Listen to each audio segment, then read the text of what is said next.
దేవుని వాక్యం కొంతమందిని గొప్ప ఫలింపులోకి తీసుకొస్తే కొంతమందిని ఎందుకు అలాగే భ్రష్టులుగానే ఉంచిందంటే వాక్యంలో పవర్ లేదంటే వాక్యంలో పవర్ ఉంది, కానీ దాన్ని రిసీవ్ చేసుకునే గుండె సరిగా లేదు.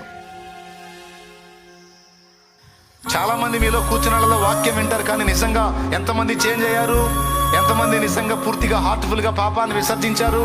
ఎంతమంది చెడు నడబడిని దిద్దుకున్నారు? ఎంతమంది అక్రమ సంబంధాలు వదిలిపెట్టారు?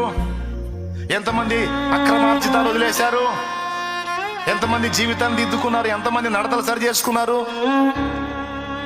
ఎంతమంది పవిత్రతలోకి వచ్చారు? ఎంతమంది అశ్లీల చిత్రాలు చుట్టం మానేశారు?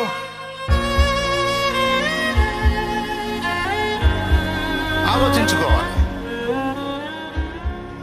అందరికీ వాక్యం ఎదజల్లబడుతుంది, ఆ వాక్యం అందరినీ దర్శిస్తుంది. వెలిగించదు, నేను వెలిగిస్తాను రా అంటది. రామ్మా వాక్యం రా, నా లోపలికి రా అని చెప్పి నువ్వు స్వీకరిస్తే వాక్యం నిన్ను వెలిగించిద్ది.